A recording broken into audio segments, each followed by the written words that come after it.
We live in a really interesting time in that technology is evolving very rapidly, especially when it comes to the ability for everyday people to have access to global financial markets at the tip of their fingertips. And so like any technology, they can come with enormous upside, but they also bring corresponding risks. Over the last 10 plus years, really in the period following the last financial crisis, we're in an era of rampant fraud. The fraud has mutated to take advantage of sort of increasingly sophisticated technology that we have now.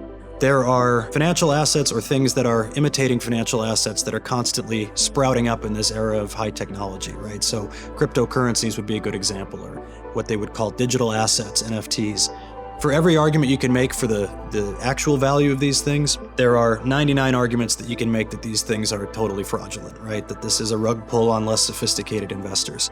Even 10 years ago, you did not have apps that basically gamified participation in financial markets. So it's not without precedent, but it's sort of its own unique stew that you're seeing now because we have technologies that didn't exist before to extend access to financial markets to people for the first time. Coupled with geopolitical turmoil, a lot of disinformation campaigns, it creates really a potent stew for young investors in particular who think that they're going to achieve instant wealth by beating the game. Go to any internet forum and you'll find message boards littered with people who lost everything, 10, 100, 500 grand, betting on meme stocks their first day on Robinhood and are despondent and have no idea what to do. I like to hope that my students won't be among them, right? Because we've figured it out together, the do's and don'ts of dealing with this kind of new frontier, this wild west of investing.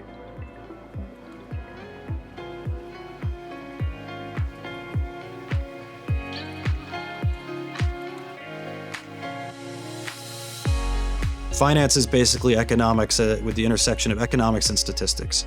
And so we're teaching students how to understand the value of a particular financial asset, whether it's a share of stock or a bond or a derivative security.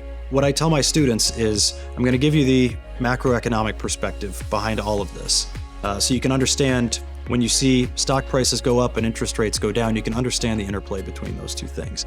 My goal with my students is to give them a baseline of financial literacy that they can then go spread to the people in their lives and in their communities. So I tell my students, there are very, very few people that are ever going to be able to sit in this chair that you're sitting in right now, right? Inside of a business school classroom at a great business school.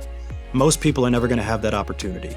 So I tell them that you have a responsibility to be a conduit of financial literacy to the people in your lives. If I teach you effectively and you take it away effectively, you can then turn around and teach the people in your lives, and you can serve as a force multiplier for the financial education that happens in this classroom. That's not implied, that's explicit in the curriculum, that you've got an obligation to spread what we learn here.